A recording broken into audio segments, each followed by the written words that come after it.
Welcome back to Leatherheads Footy. My name is Morgan. On this episode, Melbourne Demons early 2023 preview and best 24 players. Before I get started, episodes now on Spotify if you just want the audio, and give us a follow on Instagram where I'll be putting some visual stuff if you just want to look through the best 22s and the fantasy previews for next season. Follow on Instagram as well as obviously on YouTube where the main videos are going to be. Without further ado, let's get started. Melbourne Demons 2023 preview.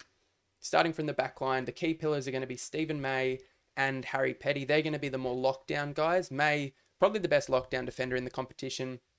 And Petty coming along nicely. He had an interesting season, obviously had the incident with Dane Zorko, has been brought in as a defender and is probably younger. He was younger than I realised and probably younger than other people realise, was in contention for the 22 under 22 team. So he's only just turned 23 and he even pushed forward towards the end of the year and offered probably more than any of the other Demons forwards were offering at that point in time in the air. I prefer him down back because I like Lever, especially against the teams that have two really good key forwards. I like Lever playing on a smaller type that he can leave with confidence to go and impact in the air when the other key forwards are being occupied by May and Petty. So I've got the two, May and Petty playing on the keys, and then Lever playing on a third tall or a smaller player, which he's pretty good at. He can lock down on a smaller type, but that way he's able to leave and take those intercept marks, which is his one wood and the best facet of his game that you want him to be bringing each week. Then we get to the smalls. I've got Rivers, who I think's just a really good young player, really strong, good kick, looks like he's disciplined. He can play a lockdown role. You've got other guys that are more rebounding, but Rivers has definitely got the rebounding capabilities in his game. And then Christian Salem and Angus Brayshaw. Salem had a very quiet year, coming off an injury. He was slow getting started, and then when he did, I think he sort of struggled to find his place in the team, what his role was going to be, because Brayshaw had taken his previous role, and then towards the end, Brayshaw moved into the midfield, and Salem got more of the ball across half back, but he has also lost a lot of the kick-ins to May. As I mentioned before, it's good having a key defender take those kick-ins, because then you're more set, where if the ball comes back quickly, you've got that key defender right at fullback ready to direct and impact in the air if he needs to. Whereas if a smaller guy's taking the kick-ins, you're a little bit out of sort of structural shape. But I think Salem's still very classy, very clean. You want your smalls, at least a couple of them, you need them to be really clean at ground level because a lot of the work they'll be doing is sort of mopping up. When the ball comes to ground, you need them to not fumble, gather it cleanly, and get the ball out of there as quickly as possible. With good decision-making and good disposal, Salem's got all of those skills. Not the strongest player, but he does really well with what his abilities are. And then Brayshaw had a really good year, moved around a lot, as he seems to do, because the midfield is locked in, as we'll get to. Even though he moved through the midfield, he's had to find other positions playing on the wing, and he moved back to that halfback role when Salem went down. Just showed he's got fantastic run, he's hard at it, he's just a really, really good player. Like, he was a pick 3, I think, so no surprises there. Kicks well on both feet, covers the ground really well, he's courageous. Yeah, he's a really smart footballer. I've got him starting on halfback just because he probably won't get a starting role in the midfield, and I think you want him on the field as much as possible. And this way, having him at halfback, if I'll get to it later, if you want to throw Gawn behind the ball, you could push Brayshaw into the midfield, and then someone like a Sparrow or a Petracca will push forward.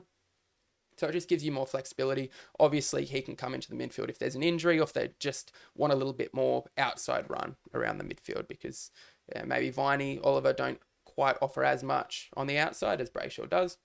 And then on the bench, I've got Hibberd and Bowey, don't know how to say it. Bowey's one of my favourite players in the competition. I think he's got a huge future ahead of him. Very similar to Jake Lloyd, super clean, composed, really, really good kick, and just competes really well. Even though he's undersized, I think he's going to be a really long-term player for Melbourne. That sort of small rebounding defender, can lock down as well, and surprisingly good in the air at his height. And then Hibberd, guy that can play on your stronger hybrid forwards, but then also lock down a small. Doesn't have heaps left in his career, but I think if the matchups are right and they're looking for that experience, he might get a game ahead of Bowey just with that physical strength. Jumping into the midfield, this is where there's been a few changes, even though the starting 3 probably stay the same as far as actual midfielders in there. Brought Grundy across from the Pies. Lachie Hunter comes across from the Bulldogs. So you've already got a few changes in there. I think it's good recruiting. The Demons, there's no surprise that they won a premiership and that they've built a list as strong as they have with their recruiting and their drafting being so strong. Starting on the wings, I've got Langdon and Hunter. Obviously, Langdon, one of the better wingers in the competition, runs all day, plays like 90% game time out on the wing, just gets into space, provides an option for his teammates. That's what his role is. He does get back in defence and help out there. That's probably a little bit more what a Brayshaw would do when he's on the wing. He gets back more in defence to support in the air. Langdon's not quite an aerial player, but he just runs all day, gets to positions where his teammates can use him to get out of trouble, provide an uncontested option, an easy mark to slow down the play. And Hunter, a similar player, probably got a little bit more kicking ability than Langdon, not quite as strong a runner. He's more of a workman-like runner. Just works hard all day, not as natural, but his kicking's a bit better, and he's good going inside 50. I like that. I like the left footers that kick across their body, kicking inside 50, because they're just a little bit hard to read where they're going to deliver the ball, and it catches out defences sometimes. And I've got James Jordon as the third in that wing rotation. Jordon, another player I really like. I think ideally plays as an inside mid, but they just don't have space for him in this stacked Melbourne midfield. Moving into the centre bounce mids, I've got obviously Oliver and Petracca, two guns that get spoken a lot about, but Jack Viney, I think, should rightly be spoken about in a similar terms as those guys are, because he provides that essential defensive pressure around the contest. He's that hard edge player. He provides that real defensive intent, physical intent, and sets the tone in there. Even though Oliver and Petracca are both physical, Viney's the guy, I think, that really lifts in the tough moments and lays crunching tackles, it intimidates the opposition. Oliver, one of the best players in the competition, full stop. Fantastic, super clean, hunts the footy relentlessly, is really good at getting a kick out or a handball out, can break tackles. You are starting to see his power running and acceleration out of the contest come to the fore. He's kicking more goals. He's just getting better and better. And I think he'll finish it as one of the most Brownlow votes in history with how early he started. And he's going nowhere. He's going to be an elite mid in the competition for the next 5 years. And then Petracca, as I mentioned many, many times, one of the guys that can come out the front of the stoppage with that power in his legs. He's got a really good sidestep as well, explosive, and a goal kicker, even though his set shot kicking was really, really bad last year, but he showed in the grand final, kicked that first goal. Very hard to kick the first goal in a grand final. You've got to be a pretty good player to do that. Ended up with the Norm Smith medal, obviously. He can tear games apart, but we didn't quite see the best of him last year. And then we get to the ruck. I've got Grundy starting in the ruck, not because I think he's a better ruckman than Max Gawn, just because I think Max Gawn is much better at playing other positions. The way I see this is Grundy is better at ground level. When the ball's on the ground, he's better. His tackling is better. His handball release is probably better. And his kicking is probably better than Grundy. I'd say, well, for sure, better than Grundy. His contested marking leaves a lot to be desired. And that's Grundy's strength. Gawn's strength. He's the best in the competition for rucks as a contested mark. So I want to free Gawn up to take as many contested marks around the ground as possible. If that's in the forward line or behind the ball, Grundy is going to be that guy who's completely obsessed with negating the opposition ruckman, getting on top, winning hitouts or at least not losing them, and then following up at ground level to provide heaps of support defensively, and if he needs to, get involved in handball chains and push into space. Really just run the opposition ruckman into the ground, and then Gawn can come in and dominate when he does get the chance, but otherwise play forward. That takes me to the forward line. Keys, I've got Max Gawn and Tom McDonald as the only genuine keys in this forward line. Done it for a couple of reasons. I think Gawn has to be on the field the majority of the game. He's one of the best players. Grundy also has to be on the field the majority of the game because he is one of the best players as well. I don't think you can have two key forwards and Gawn and Grundy playing in the same team. So I've got Gawn starting at full forward. I think with his contested marking, he'll be a real threat, and he gives the Demons an option. Their forward 50 entries weren't great. For how dominant they were around clearance, they weren't converting that much.